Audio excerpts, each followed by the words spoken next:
So why did William Shatner, who we all know as the fictional Captain Kirk, react this way in real life when he returned from space? What you have given me is the most profound experience I can imagine.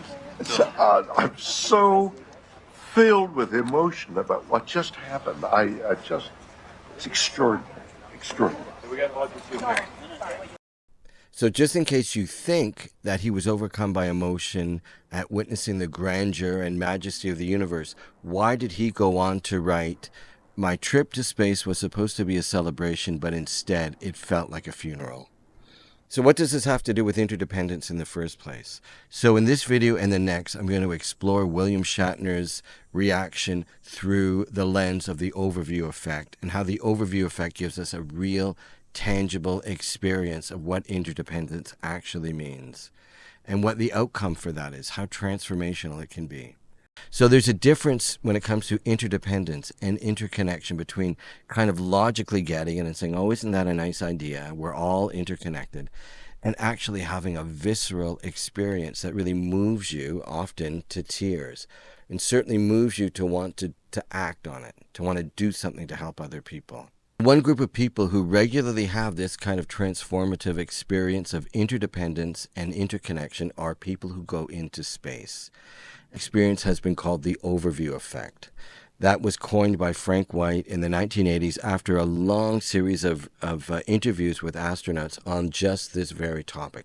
What's it like to go into space and look back at the Earth? So researchers in 2016, writing in the Journal of Consciousness, described the overview effect as appreciation and perception of beauty, unexpected and even overwhelming emotion, and an increased sense of connection to other people and the Earth as a whole.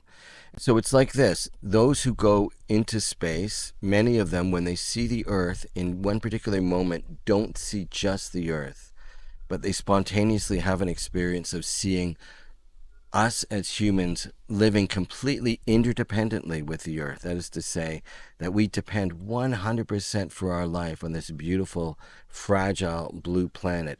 And in the same way, the Earth itself is dependent on us in the sense that we have the technology and the industry and so on to alter the Earth now, to alter the climate, and to put life on Earth as we know it in danger. So there's also an experience of interconnection that seems to follow very rapidly on this. And often when people are in space, they look back at the Earth. At one point, they recognize, they can't see any divisions between nations. They can't see divisions between ethnicity or race or gender or language or religious belief or whatever it is. They just see that we are all here together sharing this same planet.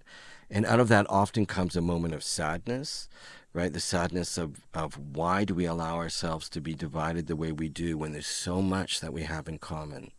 We're so lucky to be inhabitants of this earth together.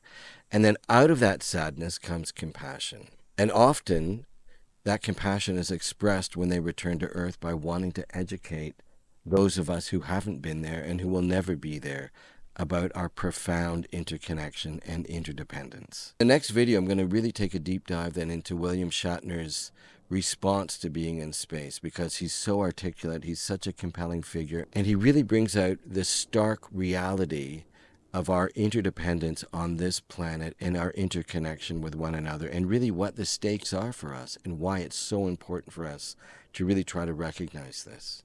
Now, if you're interested in learning more about interdependence, I'm going to be holding an introductory workshop in person in Toronto on September 29th from 10 a.m. to 2 p.m., and you can learn more about it by visiting compassiontoronto.ca. Thank you.